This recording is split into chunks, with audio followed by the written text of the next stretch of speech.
In the spring of 1909, a front-page story ran in a respected Arizona newspaper claiming that a team of explorers had found a man-made cavern buried deep inside the walls of the Grand Canyon. Not a cave, a citadel.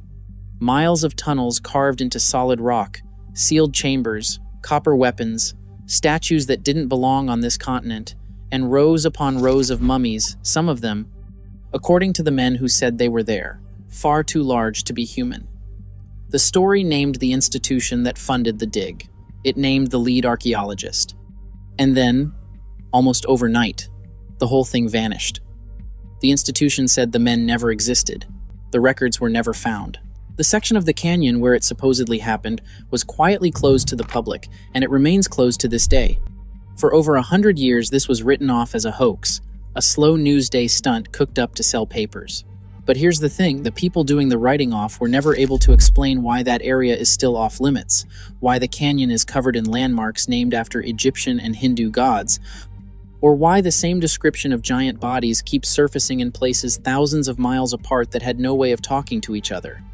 And recently, with new mapping technology pointed at the rock, researchers have started picking up things underneath the Grand Canyon that have made a lot of very serious people very, very uncomfortable. By the end of this video, I'm going to show you exactly what's down there and why the panic is real. So stick with me, because this is a story that starts as a newspaper article and ends somewhere you are not going to expect. The Grand Canyon is one of the most studied natural wonders on the planet. It's 277 miles long, up to 18 miles wide, and over a mile deep. Millions of people visit every year. You'd think a place this famous, this photographed, this crawled over by scientists would have given up all its secrets a long time ago. And on the surface, that's exactly what most people believe.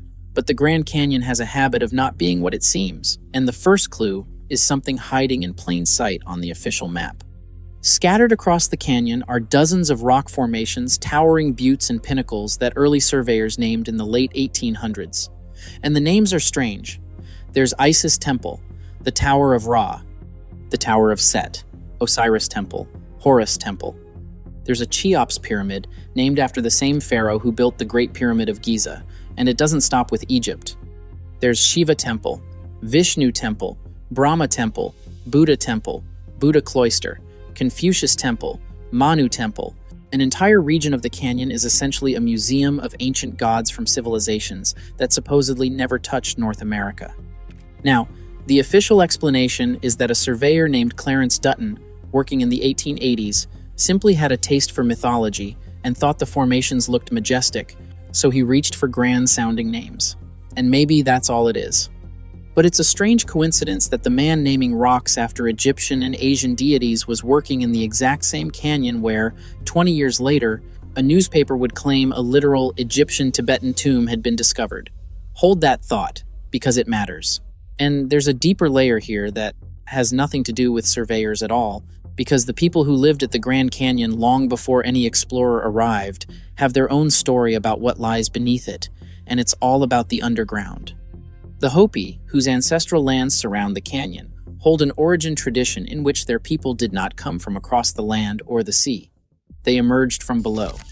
According to Hopi belief, humanity climbed up out of a previous world that existed beneath this one, passing through an opening in the earth called the Sipapu, and that opening is located in the Grand Canyon itself, near the Little Colorado River. To the Hopi, the canyon isn't just a landscape. It's the doorway between the world below and the world above, the place where beings came up from underground into the light. Sit with that for a second. The oldest human inhabitants of this exact region built their entire cosmology around the idea that there is another world beneath the Grand Canyon, that it was inhabited, and that things came out of it. That's not a story a 1909 newspaper put in their heads. It's thousands of years old. And it describes, in spiritual language, the very thing every other thread in this video keeps circling back to. That the secret of the Grand Canyon was never on the surface. It was always underneath. To understand why people take the 1909 story seriously at all, you have to understand the world it was born into. This was the golden age of exploration. Howard Carter wouldn't open Tutankhamun's tomb for another 13 years. But the public was obsessed with Egypt, with lost cities, with the idea that the deep past was full of advanced civilizations waiting to be dug up. Newspapers ran sensational discovery stories constantly, and most of them were exaggerated or invented. So, the skeptics have a point when they say the timing is suspicious. But the 1909 article is different from the usual filler in one important way. It's incredibly specific. It doesn't read like a vague, tall tale. It reads like a report. On the 5th of April, 1909, the Arizona Gazette published a front-page story under the headline, Explorations in Grand Canyon. The article centered on a man named G.E. Kincaid, described as a seasoned explorer and the first person to row down the Colorado River from Wyoming all the way to the Gulf. According to the story, Kincaid had been traveling alone down the river, hunting for minerals, when he noticed something high up on the canyon wall, stains on the rock, and what looked like steps. He climbed up, around 1,400 feet above the riverbed, and found the entrance to a tunnel.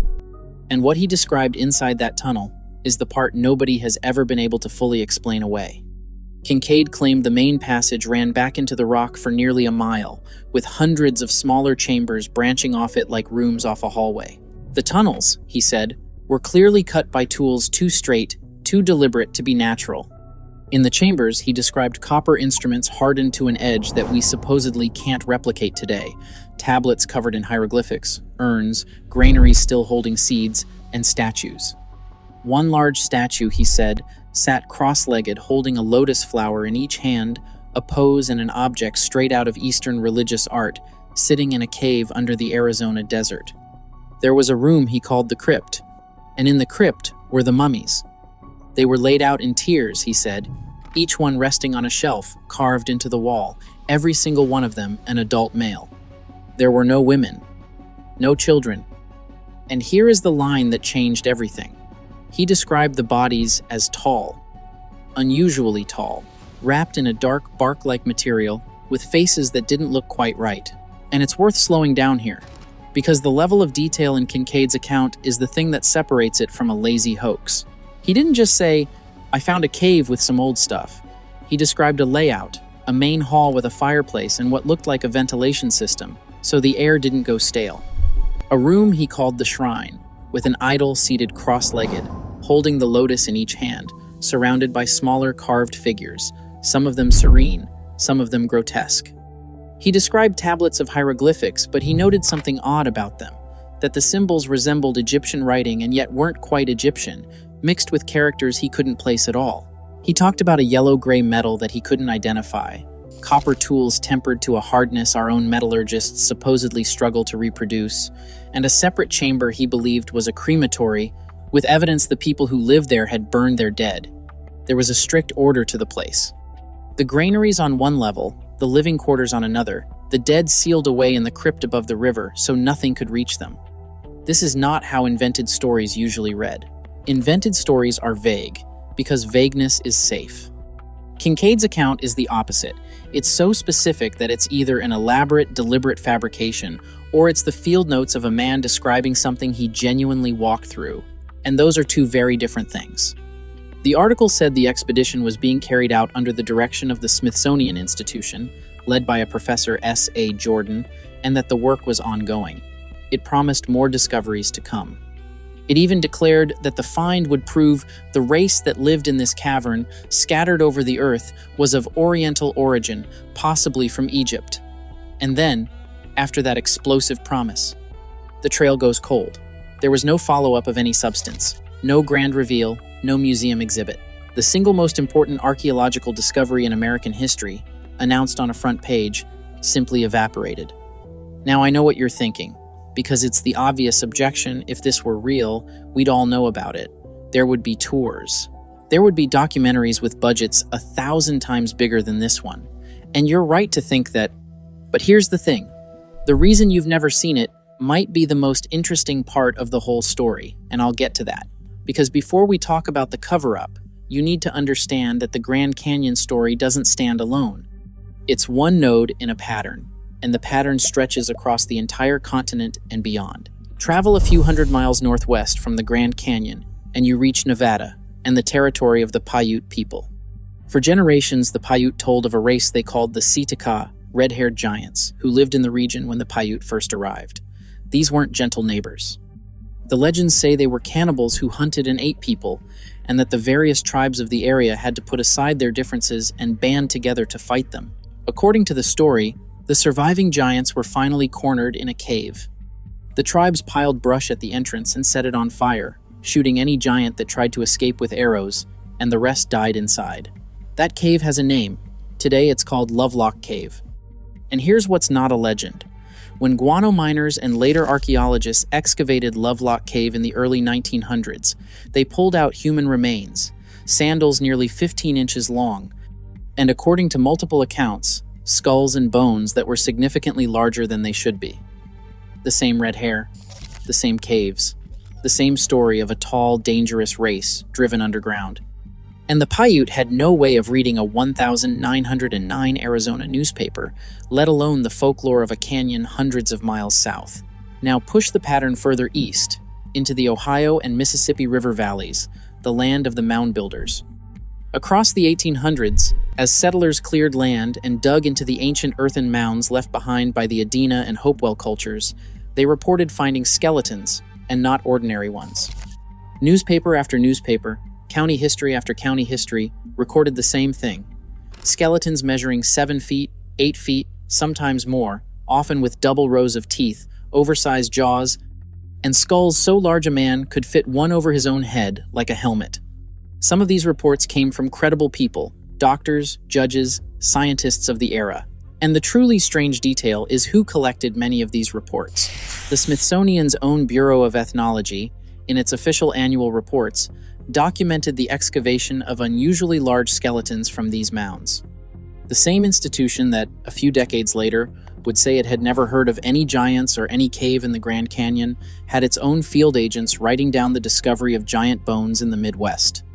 So when people say the Smithsonian denies everything, they're not wrong, but the denial is harder to swallow when you read what the Smithsonian itself published.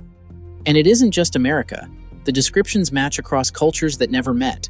Travel down to Peru, and the pattern is almost aggressive in how openly it's displayed. Unlike the United States, where a strange discovery tends to disappear under layers of denial, Peru puts its anomalies in glass cases. In museums in Lima, you can see elongated skulls and the preserved remains attributed to rulers of unusual size, with reddish and blonde hair color that, by the standard story, simply should not appear in an indigenous Andean population at all. Incan legend itself speaks of giant kings. Go further out into the Pacific, to the Solomon Islands, and you find an oral tradition that has never broken a living belief, passed down for countless generations, that 10-foot giants, with long black, brown, or reddish hair, live in an immense network of caves beneath the islands, moving between them underground, sometimes raiding villages and carrying people off. The islanders don't tell it like a campfire tale. They tell it like history, the way an American talks about the founding fathers. And again, these are people who, for most of that history, had no electricity, let alone any way to read about a canyon in Arizona or a cave in Nevada. Giant tools and weapons reportedly unearthed in Britain and the Middle East rounded out a 60-pound hammer here, an oversized axe there. Different continents, different languages, different centuries, and the same recurring figure, an enormous humanoid, often red or reddish-haired, often associated with caves and the underground, often hostile. When one isolated village tells a story, you can call it imagination. When dozens of cultures with no contact tell the same story, with the same physical details, you have to at least ask the question that the Grand Canyon forces us to ask. What if they were all describing something they actually saw? Which brings us back to the cave under the canyon, and to the wall that every researcher eventually slams into the cover-up. Because the official response to the 1909 story isn't just, "We think it's false." It's stranger than that. The Smithsonian's position is that it has no record of a Professor S.A. Jordan, no record of a G.E. Kincaid, and no record of any Grand Canyon excavation matching the article at all. According to them, these men simply never existed. And maybe that's true. But think about how unusual that is. We're not talking about a vague rumor. We're talking about named individuals, a named institution, a specific location, and a detailed front-page report in a real newspaper that absolutely exists and can still be read today. For the official story to hold, you have to believe that a real newspaper invented two named professionals out of thin air, attributed an active scientific expedition to a real institution, and that nobody, not the institution, not the men supposedly libeled, not a single reader ever bothered to correct the record at the time. Hoaxes get exposed. People write angry letters. And yet the response wasn't a swift, loud correction in 1909. The response was a quiet, decades later, those people never existed. And this is where people always ask the same fair question. Why would anyone bother to cover it up? What's the motive? If giant mummies and Egyptian artifacts really did come out of an Arizona cave, wouldn't a museum want that more than anything on Earth? It would be the discovery of the century. And on the surface, that logic is airtight. But think about what a find like that would actually do to the official version of history. The accepted story, the one taught in every classroom, is that the Americas were populated by people who crossed a land bridge from Asia, and that ancient Egyptians, Asians, and the civilizations of the New World developed completely independently, separated by oceans they could never cross. An Egyptian-Tibetan tomb full of giant mummies in the Grand Canyon doesn't just add a chapter to that story, it detonates it. It would mean ancient peoples crossed the oceans thousands of years before Columbus. It would mean a race of giants was real and lived here. It would mean the timeline that hundreds of careers, thousands of textbooks, and an entire scientific consensus are built on is wrong.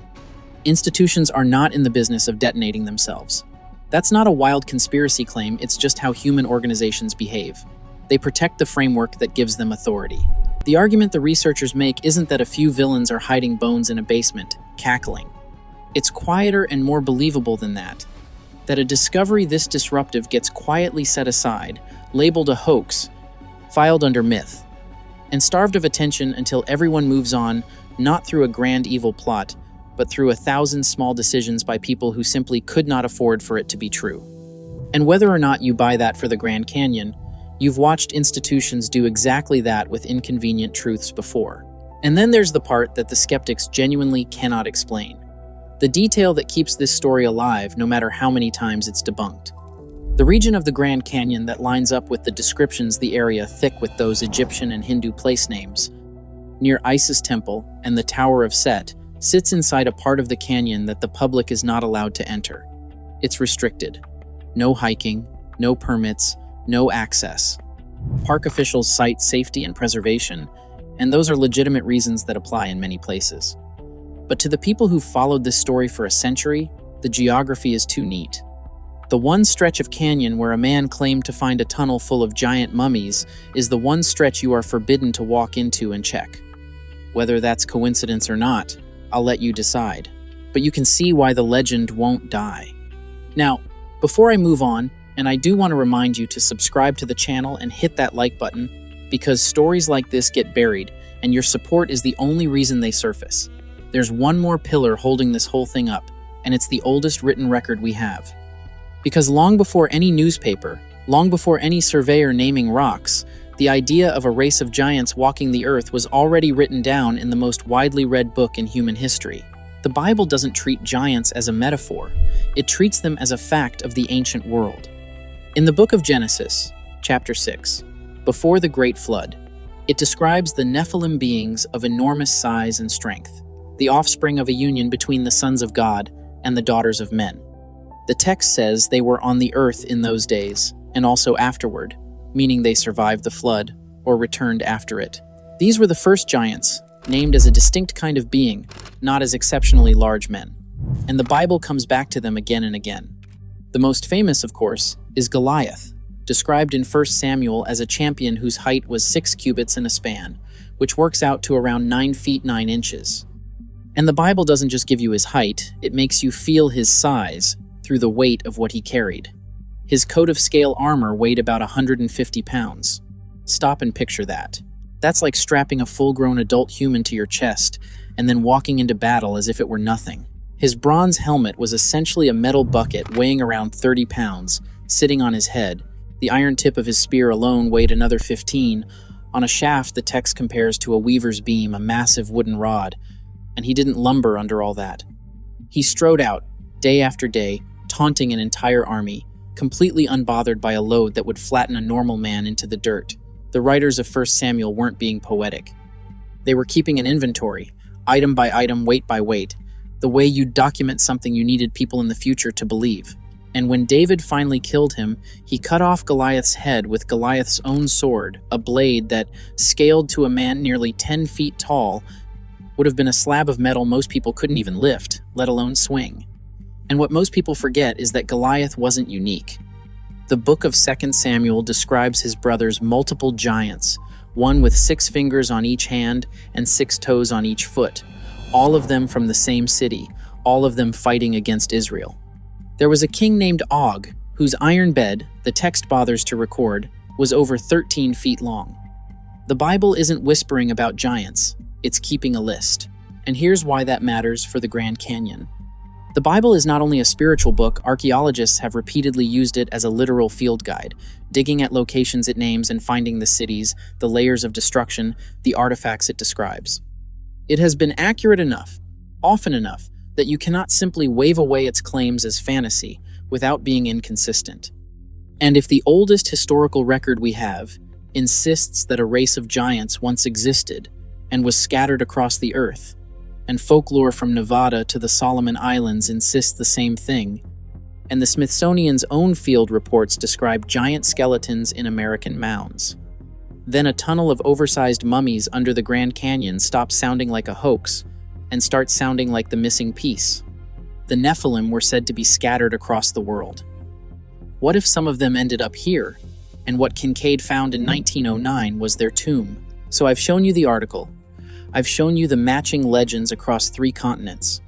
I've shown you the place names, the closed-off zone, the Smithsonian's own contradictions, and the oldest written record of giants we possess. But I've saved the part that actually triggered the panic, the reason I'm even making this video right now, for last. Because everything up to this point is history. What's happening underneath the Grand Canyon today is not. In the last few years, the way we explore has fundamentally changed. We no longer have to climb a canyon wall and crawl into a hole to know what's inside the rock. Modern survey teams use LiDAR lasers that map terrain through vegetation and reveal structures the human eye would never catch from the surface, and ground-penetrating radar and seismic imaging that let researchers effectively see through solid stone. This is the same class of technology that recently exposed thousands of hidden Mayan structures under the jungle in Guatemala, structures that had been invisible for over 1,000 years, rewriting what we thought we knew about that civilization overnight.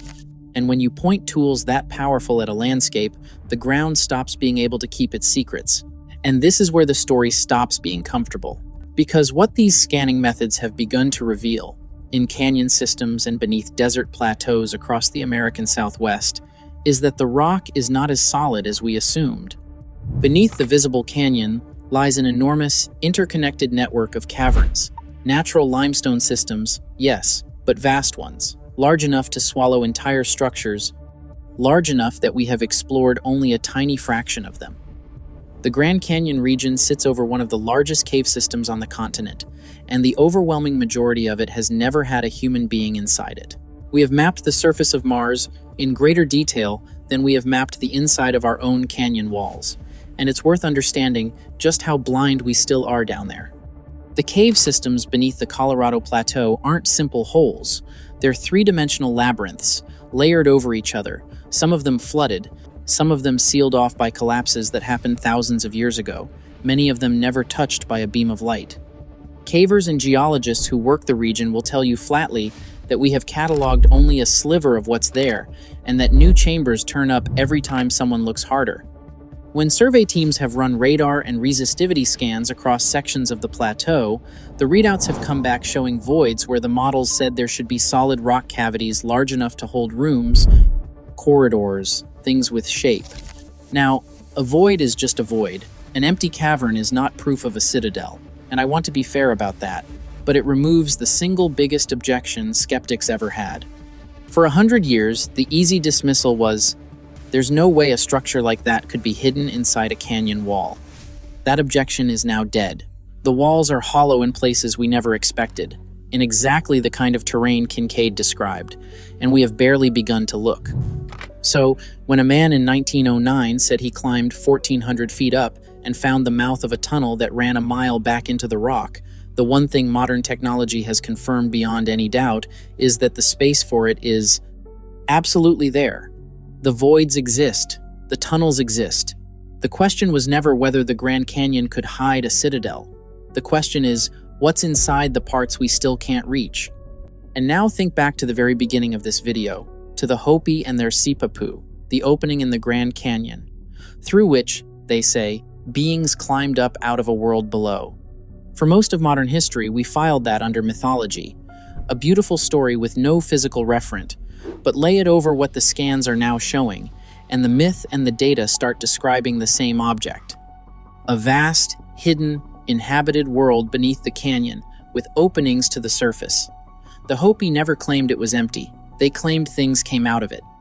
Kincaid, climbing that wall in 1909, claimed he found one of the openings, sealed, with the dead still inside.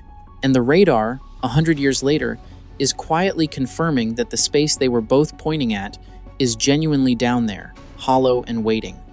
When three completely independent sources, an oral tradition, thousands of years old, a lone explorer's report, and a cold machine reading reflections off rock, all point at the same buried structure, in the same forbidden stretch of canyon, that's the moment a story stops being a story.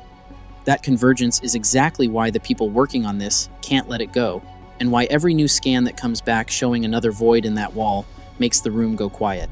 And here is what's actually beneath the Grand Canyon, and why the people who study this can't sleep. Put the pieces side by side, and stop treating them as separate stories.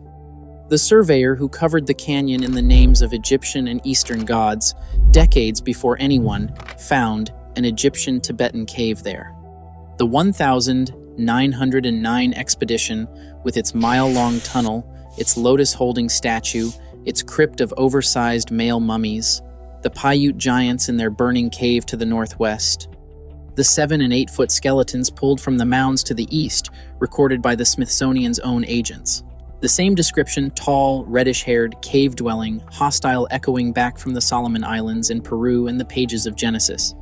And now, modern scanning proving that the Grand Canyon is honeycombed with enormous, unexplored, sealed-off voids in the exact region the public has been forbidden to enter for over 100 years. These are not separate mysteries. They are one mystery, photographed from different angles across 3,000 years. The truth that the panic is pointing at is this. The Grand Canyon may be the last sealed tomb of the giants, the Nephilim, of the oldest text we have, and for the first time in human history, we finally have the technology to open it without ever lifting a shovel. That's what's beneath the Grand Canyon. Not a cave, a door, and someone, somewhere, decided a long time ago that it should stay shut. Now, I'd be lying to you if I pretended there wasn't another side to this, and I respect you too much to do that. The skeptics have real arguments, and a few of them are strong. The biggest one is simple. The 1909 article has never been corroborated by a single second source. No photographs, no artifacts in any museum, no second explorer who confirmed it. And the man who supposedly led it, Professor Jordan, leaves no footprint in any record we can find. A story with no evidence beyond the story itself is, by definition, not proof of anything, and an honest person has to sit with that. The skeptics also point out that there's a much more boring explanation for giant skeletons, and it isn't a lost race.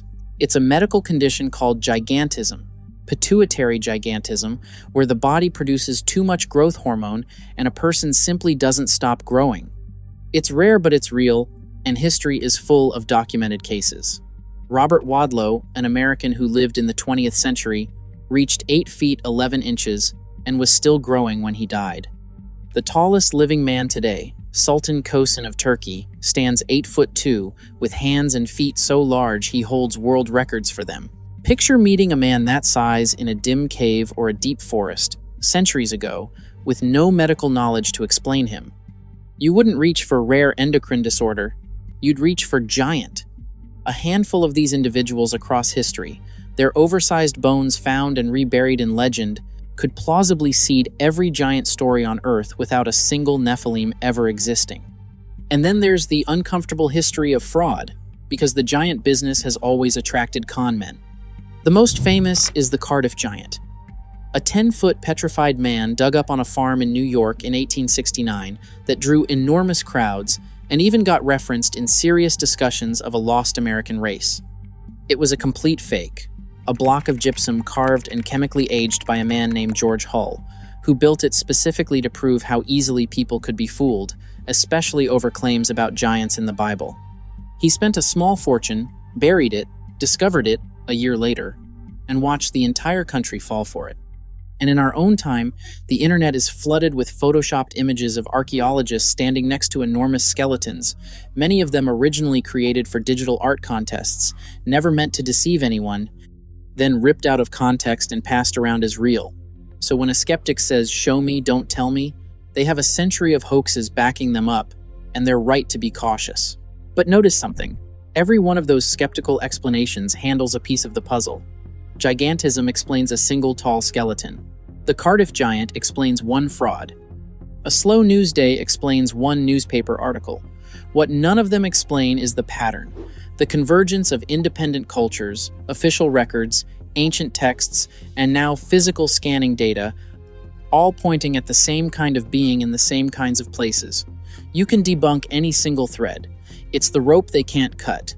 And that's exactly why this story refuses to die, and why, 117 years after a newspaper printed it, serious people are once again pointing instruments at that canyon wall and not liking what they're picking up. So where does that leave us?